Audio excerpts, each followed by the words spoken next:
Hello to everyone following us today, either through Zoom or through a number of WHO social media platforms. My name is Tarik Yasharevich, and I welcome you to this regular COVID-19 update with a special focus today on the establishment of the first mRNA technology transfer hub for COVID-19 vaccines. We will hear about this not only from Dr. Tedros, but also from distinguished guests that we have today, that Dr. Tedros will introduce and who will be with us either live or with recorded messages. Before I give the floor to Dr. Tedros, I will just remind journalists that you will need to click raise hand icon in order to get in a queue for having one question only. And you can ask questions in 6 UN languages plus Portuguese. We have a simultaneous interpretation in those 6 languages, Portuguese, but also Hindi. Here in a room, beside Dr. Tedros, WHO Director General, we have Dr. Maria Van Kerkhove, Technical Lead for COVID-19, Dr. Soumya Swaminathan, our Chief Scientist, Dr. Bruce Aylward, who is Special Advisor to Director General and Lead on ACT Accelerator. Dr. Marie-Angela Shimao is also with us, who leads access to medicines and health products here at WHO. We may have other WHO experts either present in the room a little bit later or online if need is. So I will give the floor to Dr. Tedros for his opening remarks and to also introduce our guests today.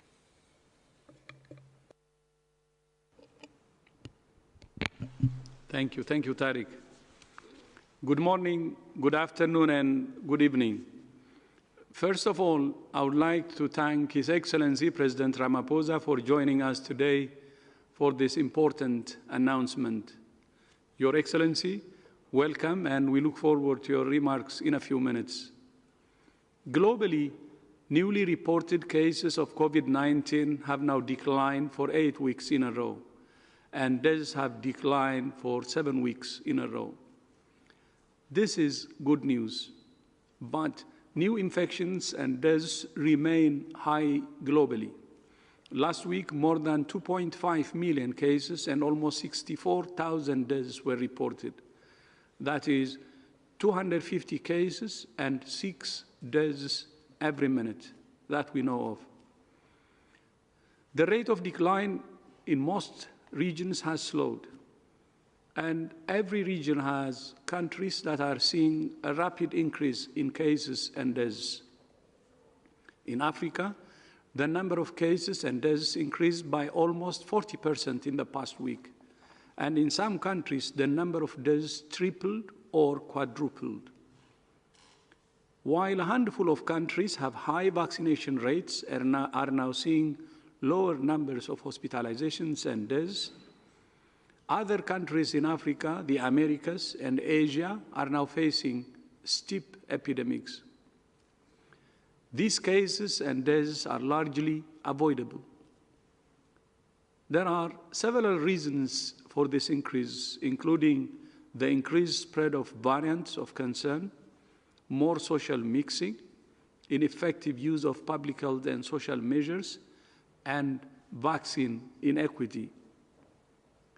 The inequitable access to vaccines has demonstrated that in a crisis, low-income countries cannot rely on vaccine-producing countries to supply their needs. We haven't seen it before with HIV, when people in low and middle-income countries couldn't access life-saving antiretroviral treatment. We have seen it with diabetes, where insulin is priced high despite having been around for more than a century. The COVID-19 pandemic has shown that relying on a few companies to supply global public goods is limiting and dangerous. To boost manufacturing, WHO has continued to call for the sharing of know-how, technology, and licenses, and the waiving of intellectual property rights. Enhancing local production of health products has been an area of focus for WHO for several years. but the pandemic has brought it into even sharper focus. Just a few weeks ago, the World Health Assembly adopted a landmark resolution on strengthening local production of medicines and other health technologies to improve access. And today, I joined the World Local Production Forum, which aims to strengthen production capacity where it exists and to build it where it's lacking. In April, WHO issued a call for expressions of interest to establish technology transfer hubs for COVID-19 mRNA vaccines. Tech transfer hubs are training facilities where manufacturers from low and lower middle-income countries can receive training in how to produce certain vaccines and the relevant licenses to do so. mRNA technology has been in development for decades and is the basis for at least 2 safe and effective COVID-19 vaccines. It's potentially easier to scale than other vaccine technologies and could be faster and easier to adapt to variants of concern. Following our call for expressions of interest, we received more than 50 proposals, about half of which were from companies or institutions interested in receiving technology, and half were interested in providing the technology or acting as the training hub for or both. Today, I'm delighted to announce that WHO is in discussions with a consortium of companies and institutions to establish a technology transfer hub in South Africa. The consortium involves a company called African Biologics and Vaccines, which will act as the hub both by manufacturing mRNA vaccines itself and by providing training to a second manufacturer called BioVac. In time, Afrigen could provide training to other manufacturers in Africa and beyond. The Africa Centers for Disease Control and Prevention will provide guidance through the Partnership for African Vaccines Manufacturing. WHO is facilitating this effort by establishing the criteria for the technology transfer, assessing the applications, developing standards, and providing ongoing support and training. We are now in negotiations with several companies that have indicated interest in providing their mRNA technology to the hub. This selection will be based on how advanced the technology is in terms of clinical efficacy data and on the terms under which the company is willing to share its technology. In the coming weeks, we will continue to assess proposals for other tech transfer hubs for mRNA and other technology platforms. It's important to emphasize that this is an important step that will yield results in the medium term. In the short term, we need to do everything possible to increase the equitable production and distribution of vaccines through COVAX. To say more about the South African hub, it's my great honor to be joined by His Excellency President Cyril Ramaphosa of South Africa. President Ramaphosa, thank you so much for joining us today again, and you have the floor. Thank you very much, Director General of the WHO, Dr. Tedros Ghebreyesus,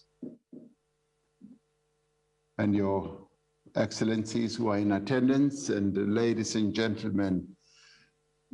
This is really a joy to join you, Dr. Tedros, in this landmark announcement, because today marks an important milestone towards the achievement of one of the critical objectives of the African Union's Agenda 2063, the Africa we want. The ability to manufacture vaccines, medicines, and other health-related commodities will help put Africa on a path to self-determination. Through this initiative and others, we will change the narrative of an Africa that is a center of disease and poor development. We will create a narrative that celebrates our successes in reducing the burden of disease, in advancing self-reliance, and also advancing sustainable development. This will enhance our capacity to take responsibility for the health of our people, for the health of Africans. We will be able to plan for the entire value chain, from training a critical mass of young people, enhancing and maintaining our supply chain, and ensuring the efficient use of medicines. As South Africa, we intend to pursue these objectives in close cooperation with other countries on the continent, enhancing regional trade and investing in science and innovation. Now, debates around improved access to medicines, diagnostics, and vaccines have been ongoing for many years, but they've reached their high point now as we are dealing with COVID-19. They've reached a high point because there is inequity and inequality. The countries of the North with more developed economies now have even more than 50% of their citizens vaccinated. And the countries in the economic developing world are still struggling. Those in the North, as you correctly said, Dr. Tedros, are now having lesser and lesser hospitalizations. And us in the South are still struggling for access to vaccines. And the vaccines that are made in their billions in the countries in the North, we do not have access to them. And other countries in the North have a huge surplus. And we've been saying vaccine nationalism must come to an end, because this pandemic we are facing together, all of us around the world, and it is just not equitable and not fair that some people in certain countries, and because they come from rich countries, their lives are worth much more than the lives of those in poorer countries. We need solidarity. We need equitable access, but we also have called for a waiver, as you correctly said, which the WHO supports, of the TRIPS measure to enable all countries, those that can, to be able to have the wherewithal, the IP, to be able to manufacture vaccines. Today is historic, and we see this as a step in the right direction, but it does not detract us from our original proposal put together by India and South Africa, that we should see a waiver of TRIPS at the World Health Organization. And we would like the negotiations that are taking place there to proceed with speed, because, as you correctly said, Dr. Tedros, people in Africa are facing a rising wave of infections. In South Africa, we are facing the third wave, which seems to be more severe than the first and the second one. And the only defense that we have is to have vaccines. We therefore thank the WHO for taking this bold step and commend member states for moving us from discussions to real work and realistic development. This is the start of the process. As we work together to respond to this grave global crisis, we see this as laying a firm foundation for the achievement of health security for the world's most vulnerable people. In the achievement of this goal, we will not fail. We thank you once again for this opportunity. With this investment of technology, knowledge, and expertise, we will go beyond the development and manufacture of vaccines into a new era of innovation and progress. And this initiative should never be seen as just being an initiative that will benefit South Africa. We want it, and we will make sure that it benefits the entire African continent. We will be working with the Africa CDC. They will guide us, they will help us, and of course, we will be working with the WHO for guidance, for advice, and also for new technologies as we move forward. So I would like to thank you. This is the first on our continent, and we really are grateful for the step that has been taken. Thank you very much, Dr. Tedros. Thank you so much, Your Excellency, President Ramaphosa. Thank you for your continental and global leadership. Thank you for your leadership specifically on IP waiver. And today's launch is a great step forward for South Africa and for the world. I hope this will be a key moment for increasing production capacity in Africa for COVID-19 vaccines, but also for future vaccines. France has been a strong supporter of local production, and His Excellency President Emmanuel Macron has been personally committed his time and resources to work with WHO and our partners to achieve this goal. President Macron would not be with us in person, but he has sent us this video message. Monsieur le Président de la République, Monsieur le Président de la République, Monsieur le Président de la République, cher Tedros, pour l'Afrique. Et c'est aussi un grand jour pour tous ceux qui œuvrent à un accès plus équitable aux produits de santé. Depuis 10 ans, la bataille contre la pandémie se déroule sur tous les continents. Cela signifie que chaque capacité de développer et de produire ses propres vaccins, ses propres médicaments. Je suis fier que l'Organisation mondiale de la santé ait choisi un consortium.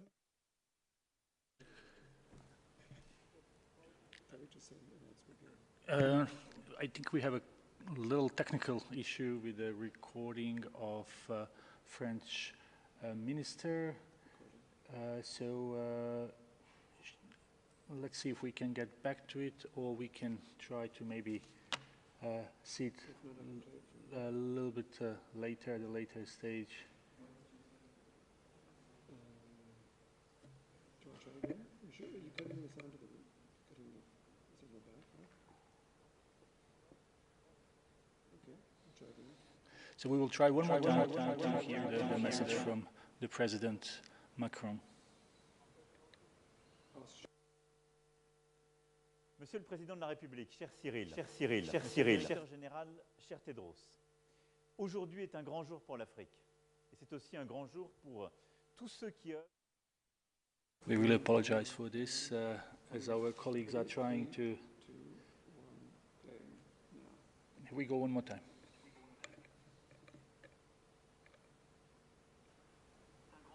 C'est un grand jour pour l'Afrique. Et c'est aussi un grand jour pour tous ceux qui œuvrent à un accès plus équitable aux produits de santé.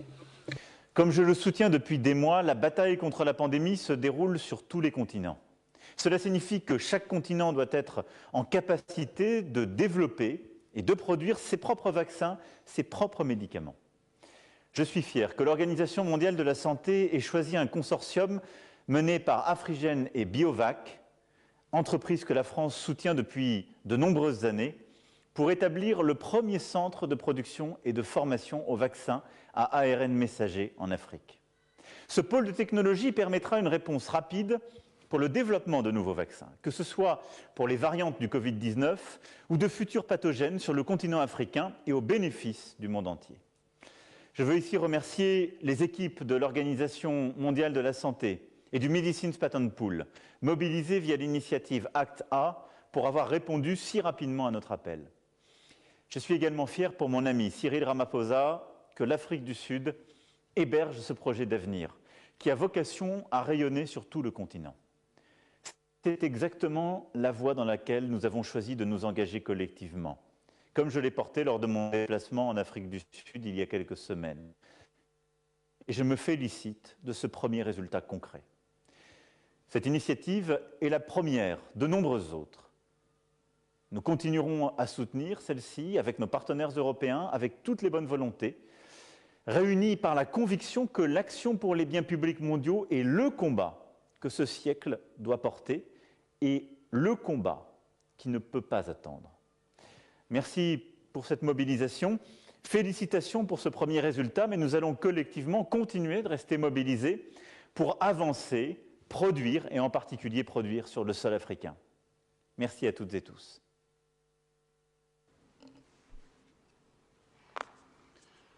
My deep thanks to France and President Macron for their support. Merci beaucoup, Your Excellency. WHO's primary focus remains supporting countries to suppress transmission, save lives, and end this pandemic.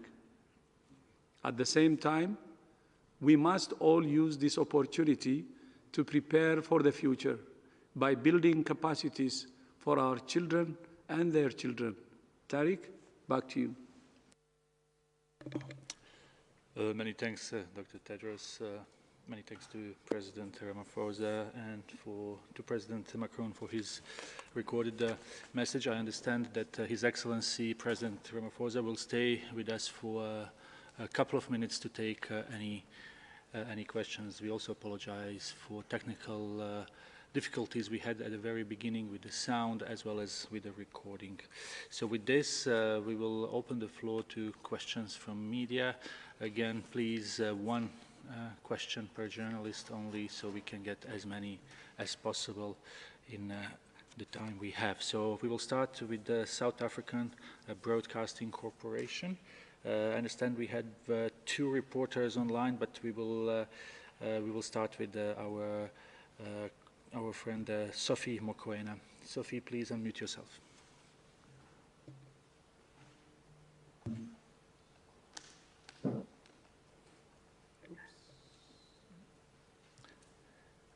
Sophie, can you unmute yourself, please? Thank you. Thank you. The question is directed to President Cyril Ramaphosa. President Ramaphosa, as you indicated, the numbers are quite high, and I think this brings hope to South Africans in particular. Can you briefly tell us the importance of this techno transfer hub during this difficult time on the continent and in South Africa, where we experience third wave? Well, thank you very much, Sophie. This is a historic initiative. It's one of the first of its kind, which we welcome, because right in the midst of the pandemic, the world has been able to demonstrate that it can respond 300 days soon after. I think, no, it was even 100 days or so after the break of the pandemic, we were able to see vaccines coming to the fore. I may not be exactly right with the number of days, but we saw vaccines coming to the fore. And we from Africa have been calling for the capability, the capacity that needs to be transferred to Africa so that we can also make our own vaccines. It's been shown now that we just cannot continue to rely on vaccines that are made outside of Africa because they never come, they never arrive on time, and people continue to die. And we've therefore called on the waiver, as I spoke about, but also technology transfer. So this is a phenomenal step, but it is a step that needs to be taken as we move to the realization of what we've proposed, which is the waiver of the TRIPS IP. But we are going to utilize this opportunity. It is a valuable opportunity. It's a technology transfer, it's a knowledge transfer, and it's going to give us the capacity that we need. And we already have BioVac in South Africa that has demonstrated that, yes, it can make vaccines. And this technology transfer is then going to lift our capability to a higher level for our continent. And once we reach a level where we can make our own vaccines, we will be doing so for the people of Africa, because that is where the greatest need is. We've got 1.2 billion people, 60 or 70% of whom are now waiting for vaccines, and only 2% have been vaccinated. And this, for us, is going to give us a real good chance, and we should be able to have these vaccines manufactured as quickly as possible. So it is a great move, it is historic, and we welcome it with both arms. Many thanks, Your Excellency, for answering this question. We will now move to Simon Anteba from Today News Africa. Simon, please unmute yourself. Thank you for taking my question. This is Simon Anteba with Today News Africa in Washington, D.C. And this question goes to President Cyril Ramaphosa of South Africa. Mr. President, South Africa has made more progress than many other countries in Africa when it comes to vaccines. However, with more than 1.8 million cases and almost 60,000 fatalities, South Africa accounts for nearly 40% of all the cases and deaths in Africa. And right now, there is a third wave underway in your country. But looking forward, where do you think South Africa will be by December this year? When may we see the first mRNA vaccine manufactured in South Africa? And what type of mRNA technology transfer assistance do you expect to receive from the United States? Thank you. Yes, you're absolutely right. We are facing rising infections, and you're absolutely right, with more than 60,000 or almost 60,000 people who have lost their lives. It's at 58,000, a few hundred. So that is a great concern to us. This is the third wave, as I said, which seems to be much more vicious than the earlier waves of infections. We obviously are committed to bringing the infections down, and we continue to pass on the message about all the measures that are important to bring down COVID-19, social distancing, wearing of masks, washing of hands, and all that the World Health Organization has been beaming to us. We are sending that as messages to our people. Now, vaccines availability is going to be a great boon for us. And that is why we are saying we'd like to receive more and more vaccines. They are sort of coming in short numbers, and we want more and more vaccines, because that is the only defense that we will have against COVID-19.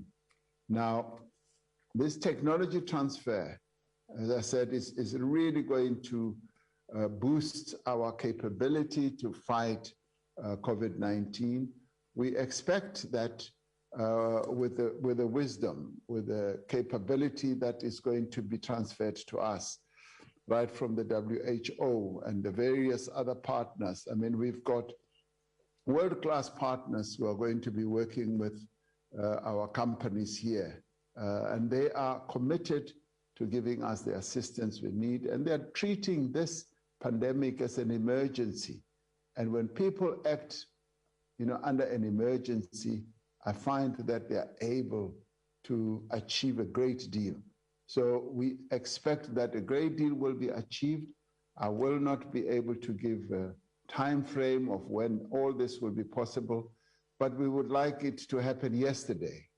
And those who will be working at it, I will go myself and meet them, shake their hands, and tell them that I want this to happen yesterday, not tomorrow. And I think that will fuel them, that will encourage them to realize that we've got to work to defend the people of South Africa, but more importantly, also the people of our African continent. So through this, we will be working to fight the pandemic on the African continent, where we are also seeing rising infections. So this, for us, is really a great moment. It's a historic moment. It's a moment that we want to utilize to good effect, because on the African continent, we've got capabilities. They just need to be ignited. We've got expertise. It just needs to be unlocked. And through this, we are going to unlock it. We're going to utilize it to good effect. Finance will be made available, and we are going to want to work with all the partners involved on this to make this a reality. So we're grateful that we have arrived at this, but we still have a long way to go. We want to see the waiver process happening so that real intellectual property can be transferred. And we've put a time frame to it. We have not said to the great pharma companies and the various other countries, we have not said do it forever. We say do it for a limited time as we are fighting this pandemic. So there is a benefit doing it to save lives. And we are not even saying we want companies to make profits. We're saying, let us work together to save lives. And this is the beginning of that process. Many thanks, Mr. President. We will now go to Robin Millar from Agence France Presse. Robin, please unmute yourself. Thank you. Yes, if I could just ask a bit more about the hub. Perhaps if you could tell us a bit more about just how this hub is going to work and how quickly you'd like to see it get started and fully up to speed. Thank you.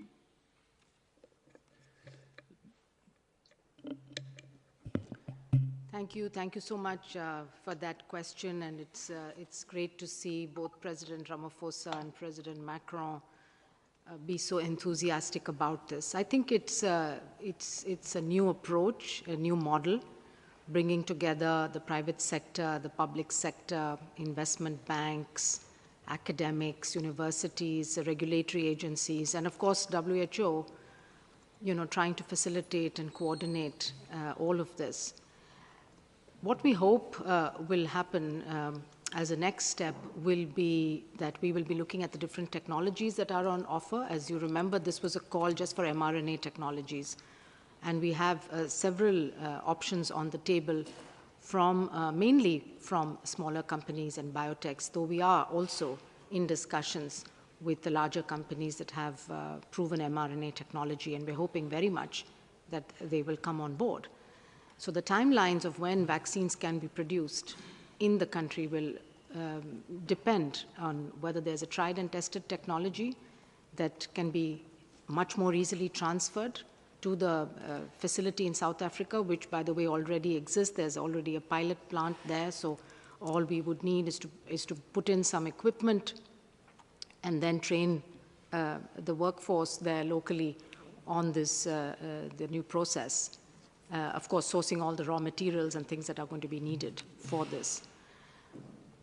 In that situation, we could even expect to see within 9 to 12 months vaccines being produced in Africa, in South Africa. There are other options, which is to take technologies that are a little bit more upstream, that are earlier in the development pathway. This would, of course, mean that you then have to go through the process of running the phase 2 and 3 clinical trials. some of these candidates have completed phase 1 and are quite encouraging. But we know that unless you complete clinical trials, you're not really sure about efficacy and safety. So that will take a little longer, but the good thing is South Africa has huge capacity in clinical trials, in R&D, and the regulatory agency there is very much very strong and up to speed with all of the requirements. So that's why I think the hub was selected to be in South Africa, because we had a number of criteria against which the applications were ranked, and certainly on the African continent, this consortium fulfilled many of the criteria that are needed. So I think we would like to take it step by step, and within the next few weeks, we should be able to provide further details on the technology and when the work actually will begin. But obviously, we would try to do it as quickly as possible. Thank you. Many thanks, Dr. Swaminathan, for providing this clarification. We will go to the next question now. Jérémy Lange from Radio France Internationale. Jérémy? Thank you, Tarek. Good morning, everyone, or good afternoon. I would like to know, we know that technology transfer usually takes time. So the question is, how historic is the day really when compared to an IP waiver? You said that Africa would be able to produce vaccines within the next 9 to 12 months with this hub. I'd like to know if you had an IP waiver, would it be faster even more? Thank you. I can start, and maybe others would like to add. I think the IP issue really becomes a barrier when there are patents that are filed in the country. And as far as we know, for mRNA technology, there are no patent IP barriers right now on the African continent and in other LMICs. So we believe that that's not going to be a barrier just now for us to go forward. And one of the partners that we have in this endeavor is a medicines patent pool. They bring their expertise. They've done the landscaping of where there are barriers to mRNA technology. Of course, there are a number of components that go into vaccines, so we would have to do a much more thorough analysis. But we don't believe that currently for the hub planned in South Africa that there's going to be a major barrier. But again, at the same time, we do call upon countries to support the TRIPS waiver, because that could end up delaying things if we had to look at those issues one at a time, even if it's a small ingredient or a component of the vaccine that is blocked by some kind of protection, IP protection. So the TRIPS waiver would facilitate that, would make it smoother, but we don't believe that in this case it's going to be a barrier at all. Many thanks, Dr. Swaminathan. I understand that His Excellency Cyril Ramaphosa had to leave us, so we will continue this press briefing without him. We also just sent you the press release on the issue that we are discussing today. So next question comes from Kyoto News, and with us is Tomo Deguchi. Tomo, can you please unmute yourself? Hi, Tarek. Can you hear me? Very well. Please go ahead. Thank you. About a month to go for the Olympic Games in Tokyo, an organizing committee today have decided to accept up to 10,000 audience per venue. Does WHO think this is a reasonable and rational decision? And doesn't WHO worry that Olympic might trigger another global resurgence of COVID-19? Thank you. Thank you. Yeah, we're aware of that decision today, and we're following up with the IOC and with the Japanese authorities. We'll be having another call with them in their task force this week to consider this new decision regarding attendance at the Olympics. That will be further to a final decision on the actual attendance later. This is a provisional assessment of the numbers that could attend. What we are glad of is that the rates of disease have fallen persistently and consistently in Japan over the last number of weeks, and it is interesting looking just at numbers. The rate of disease in the last week in Japan has been 80 per million residents. In the same week, the rates in the USA have been 3 times higher, in Brazil 30 times higher, in the UK 11 times higher, in Russia 9 times higher, France 3 times higher, and in the Netherlands 5 times higher. So I think it is important that we really look at the background and underlying epidemiology of disease. It is also very important, and we continue to engage with the task force, the partners task force, with the independent scientists, with ourselves inputting into the decisions of the Tokyo Committee, the Japanese government and the IOC. And we will continue to input questions and queries regarding risk management procedures and risk assessment for the Games. And as I say, we will have a further meeting with them this week, again, looking at measures from diagnosis to screening to surveillance to physical distancing, ventilation, and many other matters in relation to the Olympics themselves. But again, I think it is important to note that the incidence rates in Japan have fallen consistently over the last number of weeks and compare favourably with the transmission of disease in many other countries who are currently hosting major events. Thank you, Dr. Ryan, for this. We will move on to Sarah Jerving from DEVEX. Sarah, the floor is yours. Thank you so much. Are the discussions involving Pfizer or Moderna, and what are the points of discussion with these companies on this new initiative? And do you anticipate that the South African companies would produce existing vaccines or be developing new mRNA vaccines? Thank you. We are not, the sound was really not good. Sarah, can you try one more time and speak slowly? Sure, thank you. The tech transfer discussions involving Pfizer or Moderna, and what are the points of discussion with these companies on this new initiative? And do you anticipate that South African companies would produce existing vaccines or develop new mRNA vaccines? Thank you for that question, Sarah. So as I said before, it's obviously much easier to transfer a technology that's proven, that's gone through clinical trials, that's proven to be safe and efficacious. And you mentioned the BioNTech, Pfizer, and the Moderna vaccines as the 2 mRNA vaccines that are at that point, and in fact that have been used hundreds of millions of doses worldwide. Yes, we're talking to the companies, and in fact you might have seen already an announcement from BioNTech's CEO, Dr. Ugur Sahin, where he actually talked about a commitment to building capacity in Africa and to manufacturing his vaccine in Africa. Now, very often that starts initially with a fill and finish kind of arrangement where the bulk product is taken and then there's a company locally that does the fill and finish. That's often the first step, but then that would be followed by technology transfer over a period of time.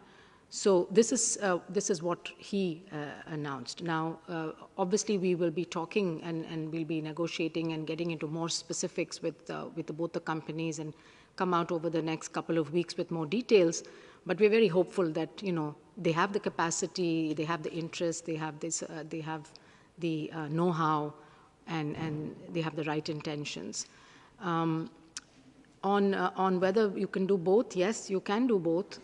It's obviously faster to get going with the known, tried and tested one. That's why I said in an optimistic scenario where everything goes well and you have a transfer of a known technology, it could start within 12 months. There should be, it should be quite feasible to do that. However, if you're putting in a new technology and having to take it through the clinical development pathway, then it's going to take a little bit longer to both standardize, and do the local GMP manufacturing, but then also take it through initially the phase 2 and 3 trials and then scaling the manufacturing. So both approaches could be started. There's no reason why you can't have both, because it's also important, I think, for innovation to happen in Africa and for them to have their own mRNA vaccines for the future.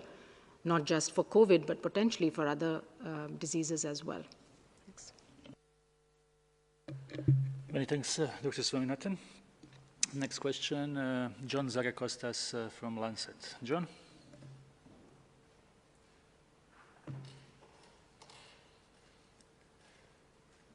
John, can you please press unmute button?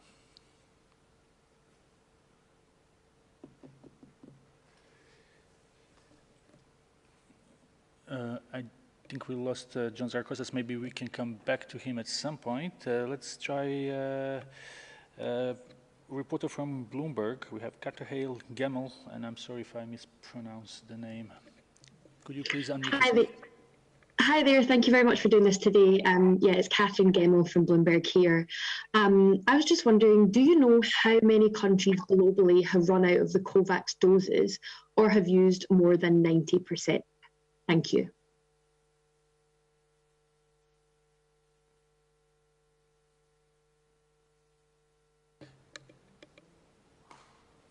Thank you. Maybe Dr. Aylward can try.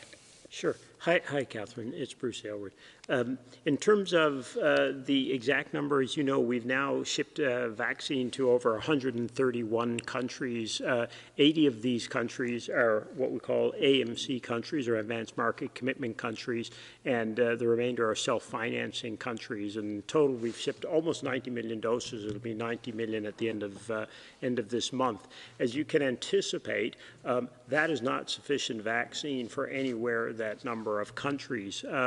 What we're hearing is a mix of things, Catherine. Some countries saying that they've run completely out of vaccines, and others saying that they are holding back some vaccine to have just in case the other shipments are delayed or continue to be delayed. So it's a bit of a mixed picture. But I would say of the 80 AMC countries, at least well over a half of them would not have sufficient vaccine to be able to sustain their programs right now. We would know that for a fact. The challenge, Catherine, comes because some countries are receiving bilateral donations, or else they have bilateral deals that they're using to try and supplement these, and for that reason they've tried to make other alternate arrangements. And this is a tragedy, of course, because in some cases they're using vaccines that aren't their first preference. In other cases, they're paying prices that they probably shouldn't be paying for these vaccines, from the little bit we know about these. And of course, they continue to distort the market and affect the equity in terms of who get vaccines and when.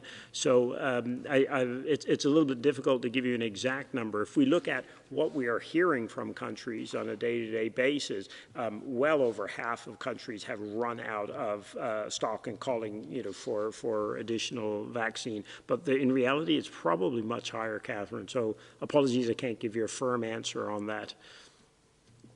If we actually, I was going to say, if we turn it around the other way and say who's saying that they have enough vaccine, I think it was 1 or 2 countries that weren't prepared, and every single one of the other ones are asking for their, well, we could approach it that way, Catherine, and you're well over your 90% who are demanding additional vaccine. Thank you. Thank you, Dr. Aylward.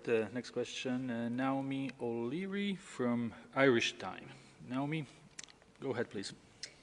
Hello, thank you very much for taking my question.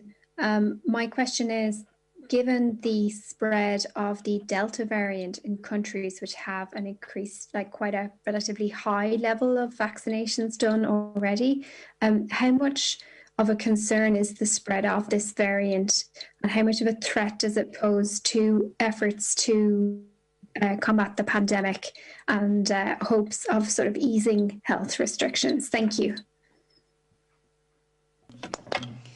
So thanks very much for the question. I'll start, and others may want to come in on this. So the Delta variant is of great concern for us, because this is one of the variants of concern that is circulating around the world.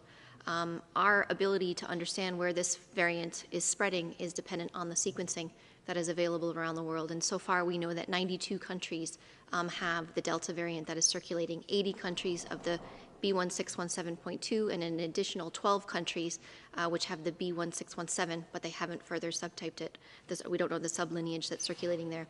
This variant has demonstrated increased transmissibility It is more transmissible than the alpha variant, which is the B117, which spread rapidly around the world. This Delta variant is spreading rapidly around the world as well. If it has an opportunity to spread, given that we have increased social mixing, the relaxation of public health and social measures, or the inappropriate use of public health and social measures. And what I mean by that is relaxing too soon or too quickly. It doesn't mean the lifting of a lockdown or an all or nothing. It means that adjustment isn't done as carefully and controlled as possible. And given that we don't have full vaccination, it will spread. We know that there's a recent suggestion from one study in Scotland suggesting that there's an increased risk of hospitalization, but that is some preliminary work that's done from one country, and that needs to be further studied to better understand impacts on severity. We don't have an indication of increase in mortality from the Delta variant, but again, we're still studying this variant as it's circulating around the world. In terms of vaccine effectiveness, we do know that all of the variants of concern, including the Delta variant, the vaccines remain effective against severe disease and death, and so this is a very good sign, but we need 2 doses to be administered to have the full level of protection. We do see reduced efficacy with the 1 dose, and so we really need those who have received their first dose to receive that second dose. What is really critical is that our public health and social measures still work against the Delta variant, but they may need to be administered for a longer period of time to be able to have the same level of control as we've seen for other variants. And if we have the uneven amount of tools around the world, some countries only have public health and social measures. Other countries have public health and social measures plus vaccine. And so it's not really a fair fight against this Delta variant. But the good news is that the public health and social measures, the individual level measures, hand hygiene, avoided crowded spaces, wearing of a mask, making sure you have clean hands when you put on and take off a mask and dispose that mask of properly, disinfect that mask properly, making sure that you have good ventilation, spend more time outdoors as opposed to indoors in settings where you're able to do so. All of those measures remain incredibly critical at reducing the spread. And of those countries that have access to the vaccine, people need to have their second dose to have the full level of protection. So we're still learning, but we are concerned about the Delta variant that is circulating. If it has an opportunity to spread, it is really spreading quite rapidly in a number of countries. Thank you, Dr. Van Kerkhove. We have time for 1, potentially 2 questions if we go fast. So let's try to hear from David McKenzie from CNN. David, if you are with us, please unmute yourself. Thank you so much. Sorry, there seems to be a bit of a feedback. I have a question for the technology transfer. Technology transfer as well as the technology transfer as well as the push to get more vaccines out to poor and certainly laudable. But what is your feeling, Director General, about the fact that the talk of solidarity is still largely talk, and so many countries don't have access to vaccines? You and your colleagues are painting a pretty dire picture in terms of the rates of vaccination. So what is your message about excess vaccine? David, we are really sorry, but the sound is really bad. So I don't know if can you please repeat one more time, if it's possible to be close to the microphone, so we try to get your question. Well, no problem. I'm wondering what the message is now, given that these solutions, including trying to change trips as well as get technology transfer, are both medium-term to long-term solutions. What is the message to those countries that have excess vaccines right now and what they should do with it?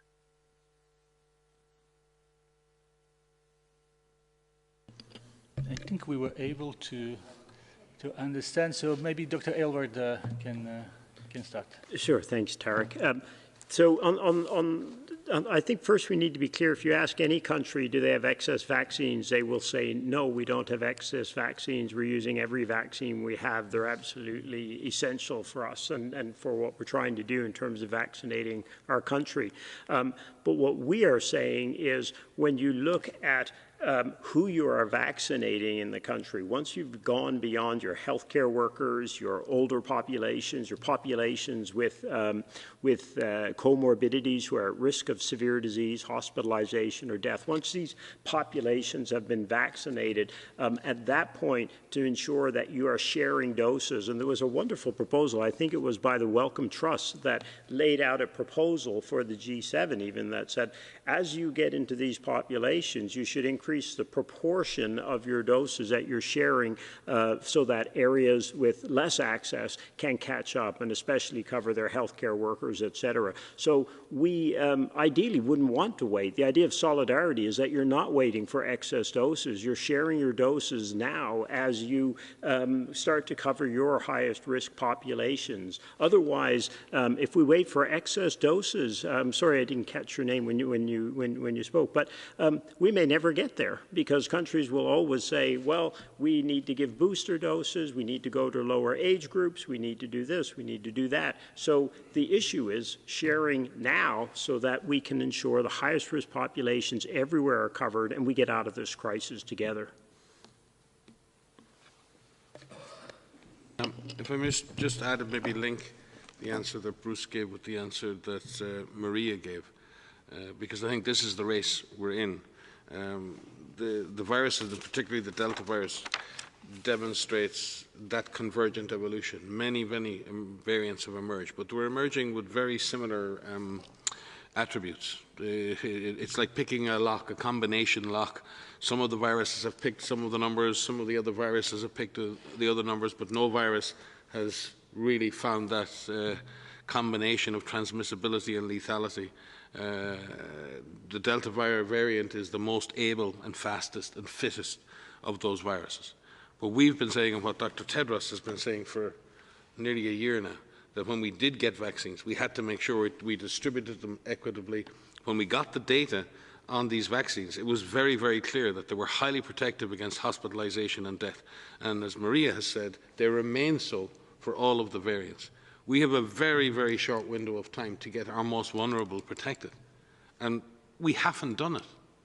We have not used the vaccines available globally to provide global protection to the most vulnerable. And as Bruce said, when you ask countries the question, they say, well, we're going to vaccinate according to our priorities, and our priorities are our own citizens. And that's fair enough. But there is a huge number of people globally who still remain susceptible to severe disease and potential death from this virus. And the technology transfer work and all of that will help in the medium term, but it will not deal with the immediate problem, which is getting vaccines into people now.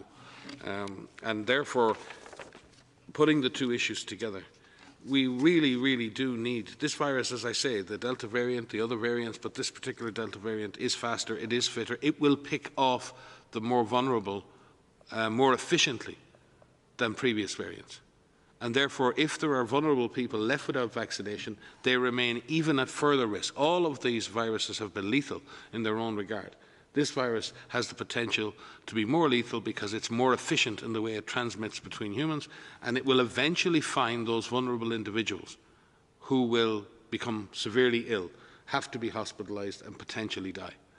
And we can protect those people now with relatively small transfers of vaccine from the global supply. We can protect those vulnerable people, those frontline workers. And the fact that we haven't, as the Director General has said again and again, is a catastrophic moral failure at a global level. Thank you very much, Dr. Ryan and Dr. Hathaway. So this was a question from David McKenzie, and we apologize for having a bad connection. Let's try one more time to hear from John Zarakostas from Lancet, and that would be the last question for today. Can you hear me there, Tariq? Yes, John, please go ahead. Yes, good afternoon. Yes, I'd like to follow up on what Dr. Ryan just mentioned. Do we know this new Delta variant how much it has lowered the efficacy of the effective vaccines. I've read some reports that some that were in the mid-90s are now in the high 80s. And secondly, what about strengthening health systems in the meantime, and also therapeutics? Are we sort of going to face a summer of discontent if we let our guard down, as Dr. Tedros has said many times? Thanks. So I can start, and maybe Sumi wants to come in with some of the details, or others want to come in with some of the details. Yeah, there is a study, a recent study that came out in the Lancet that was published that looked at the reduced titers neutralization from the alpha, beta, gamma, and delta variants, showing a reduction in neutralization on the delta variant, not as much as the beta variant, which is the variant that was first detected in South Africa, the B1351, but still a reduced efficacy. Having said that, these vaccines are still highly effective. They produce enough antibodies to protect against severe disease and death.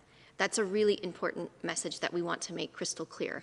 While we are seeing some reduced efficacy, they are still effective at preventing severe disease and death, including against the Delta variant. But as I said previously, we need individuals to receive both doses. And I know that's a challenging thing given we have the uneven distribution and the limited number of vaccines. But if you have received your first dose, please go back and have that second dose when it is offered to you. This is about when it's your turn and getting that vaccine, while at the same time donating vaccines to those who need it most. The goal of COVAX, the goal that WHO has been saying around the world, is that we need those who are most at risk for severe disease, those who are most exposed, our frontline health workers, to receive those vaccines to be protected.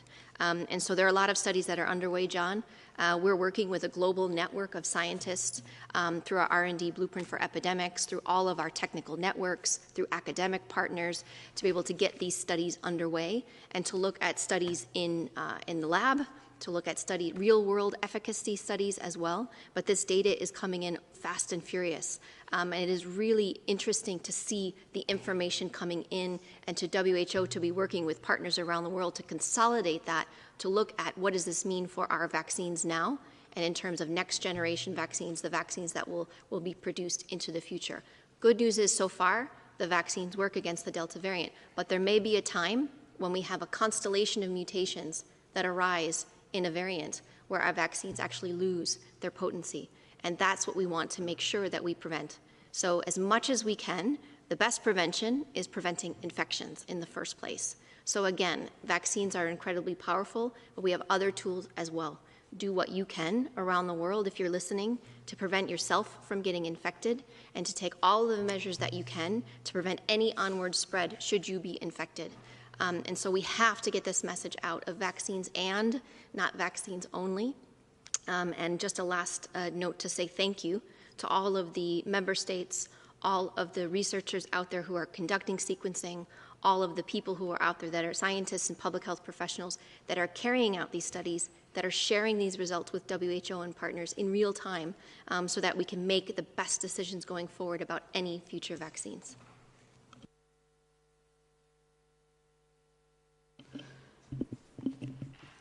Yes, I agree with what Maria has said, and what we really need are studies coming from countries using a standardized protocol and definitions, because we're seeing a lot of reports coming out, preprints. Each one is using a slightly different definition of clinical endpoints and measuring. Some are measuring hospitalization, some are measuring moderate disease, some are measuring just symptomatic infection. And so it gets a little confusing, but I think the bottom line is that most of the studies are showing that the vaccines in use are protecting people from getting severely ill with COVID. And so it's important that with all the different vaccines that are being used out there, that we continue to get this data on effectiveness and also look at the breakthrough infections to see which variants seem to be a better chance of breakthrough. But at this point, it's important, I think, for as many people as possible to get the vaccines. You mentioned therapeutics and other approaches, and I think this is really important as well. It often gets forgotten in all the discussion on vaccines, which takes center stage. So it is critical that we continue to develop those therapeutics. It was encouraging to see the results from the recovery trial, which reported that the Regeneron monoclonal antibody combination works even in hospitalized patients in a subgroup of patients who are seronegative to begin with, so if they've not generated their own antibodies and were given the monoclonal in the first week before they developed their own antibodies, and was able to show reduction in mortality in that group. But of course, this is a subgroup, and while this is very encouraging because this is the first study to show impact of monoclonal antibodies in hospitalized patients, the previous studies have all shown that it can reduce the risk of disease progression and hospitalization. But again, this is only available and accessible to people in high-income countries. So whether it's for outpatient treatment to prevent disease progression, or in this case, treatment of hospitalized patients, unfortunately, monoclonal antibodies have a huge access problem, and both the cost and the availability at this point in most countries around the world, is not going to benefit patients. We hope that this is also one of those technologies that can undergo technology transfer, and that we can diversify production of monoclonal antibodies for the future, again for COVID and other diseases. But we're also looking forward to more trials going on of inhaled therapies as well as of antivirals that are being in the pipeline now. Several companies have small molecule antivirals, and that would really be a game changer if there were a highly effective antiviral that could be given to people early in the course of disease. But this is why the clinical trials and the research on therapeutics needs to continue. Thanks. Thanks, Tarek. John, just a quick point on the issue about variants and the efficacy of vaccines, because there's two ways you can approach this. And there's been some very nice modeling work that's been done to show that even if you lose a substantial amount of efficacy of some of these vaccines, you will still have a huge impact on serious disease, as Maria said, and deaths at a population level. So the crucial thing is we should be worrying much more about getting access to the vaccines that exist today, getting them into as many people as possible, than whether or not they're going to work against every one of the variants that are out there. And I know you're well aware of this because that led to your second question about the health systems part of it. And this is the crucial thing as well. We now have got to look at, as we're rolling these things out, investing as well in the system that's going to be needing to deliver these. We need financing for in-country delivery, because that's what's going to mobilize the huge surge workforce that's needed to deliver these vaccines, especially in areas of weak systems, but also areas with high systems, or strong systems. You've seen in many countries, Europe, the US, elsewhere, just how many additional people were needed to drive those vaccination campaigns and run them and administer them. The same issue in lower income countries. And that same workforce is crucial to deal with many of the barriers and challenges that we might have toward getting the high coverage that's needed. So that's a crucial piece of it as well. And then to the last point, you mentioned the therapeutics, but I come back again and again to the issue of diagnostics. I mean, we talk always about the vaccine equity gap and the huge gap between the high, low-income countries. But if you look at the testing rates as well, they're huge as well. In the low-income countries, testing is about 5 per 100,000 population, 5 people per day per 100,000. In the low middle-income countries, if you remove India, it's about 10. Then you get to the 100 when you get to the upper middle-income countries, and then 500 plus in the high-income countries. And as a result, when you look at a map and you see the areas with lots of disease in it or not, you really have to ask, are you seeing the whole picture? Because that's often held up as an issue around the vaccines and who needs them. But what we really need is equity across all of these tools, and then systems that can deliver them like you highlighted. Thank you, Dr. Aylward, Dr. Swaminathan, and Dr. Van Kerkhove. With this, we will conclude today's press briefing. I would like to apologize once again for technical difficulties we had at the beginning of the briefing with the sound, but also with the recording of President Macron. With that, and reminder that we will send you the audio file tonight, and transcript will be available tomorrow from this press briefing. We have sent you the press release on the launch of this first hub. With that, I'll hand floor to Dr. Tedros for his closing remarks. Thank you, Tariq, and I would like to thank again President Ramaphosa and President Macron for joining us today and for their leadership, and also to you, our media colleagues, for joining, and see you in our upcoming presser. Thank you.